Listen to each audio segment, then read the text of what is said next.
Well, joining me now is New York Times reporter and MSNBC contributor Teddy Schleifer. Hey, Teddy, welcome. Americans are soon going to feel the real world impacts of these firings. Do Musk and Doge have a master plan on how to go about cutting agencies, or is Doge simply using some kind of a wrecking ball to dismantle any or all facets of the federal government? I think a lot of this is driven by what Elon Musk sees on Twitter. Wait, yes, what? there is a master plan to some extent. I think Elon Musk has surrounded himself with policy experts. He spent a lot of time during the transition talking with, people who know about the budget, and people like Russ Vought, the OMB director, people like Stephen Miller, the deputy policy director, or deputy chief of staff in the White House. But, Elon is in a lot of ways driven by the types of things he sees on his platform. And he's driven by his group chats with his friends. He's driven by things he thinks are funny at times. And largely, Elon is executing, at least tactically, what he's doing on a day-to-day, in part based on kind of the stimuli that he sees on Twitter. Yeah, I'm going to let that sit in for a second. Trump and Musk are citing corruption, waste, fraud as justification for further gutting the federal bureaucracy. You got 9 of the government agencies that Musk has targeted. They were mentioned in Project 2025, and that includes the Department of Education, Agriculture, Health and Human Services.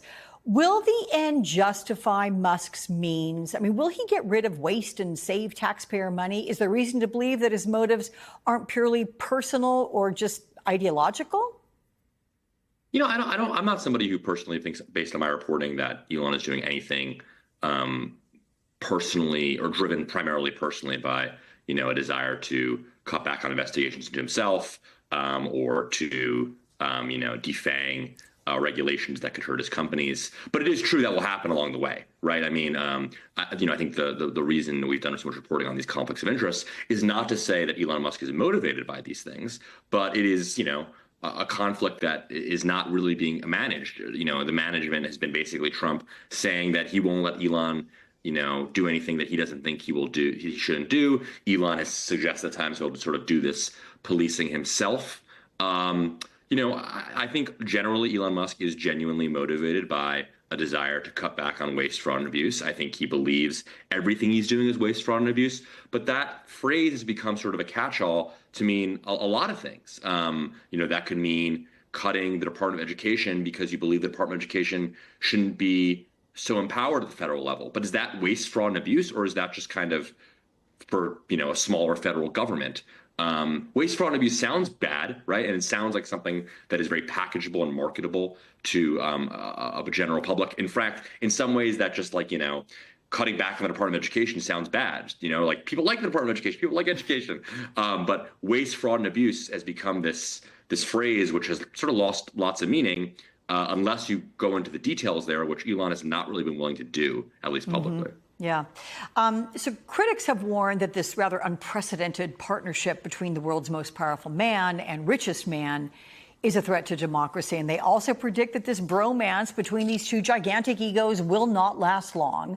In a joint interview this week, Trump and Musk blamed the media for trying to drive a wedge between them. Do you have a sense of their relationship? It's good.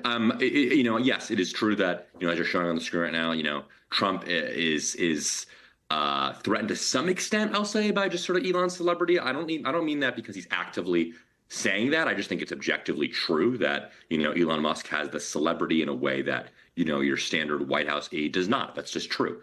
The relationship is good. I mean, they talk a lot personally. Elon has a very good relationship, I think, which is helping him with aides. He is well liked by the Trump staff in a way that might surprise people. Yes, that's to say that that's true right now. Who knows it'll be true in a couple months? Who knows it'll be true when Elon starts doing things that, Trump finds politically unpalatable, like, say, going after Social Security or going after kind of Trump priorities. But for now, I think the relationship is pretty good. And that's helping Elon stay in Trump's good graces. And they've been friends for how long?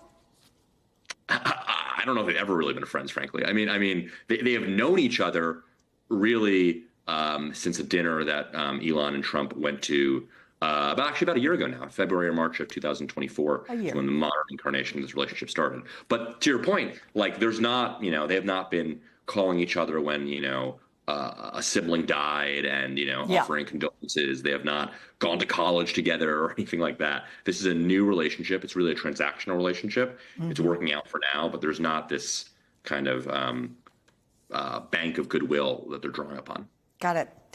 Teddy Schleifer, we'll see you again. Thank you so much.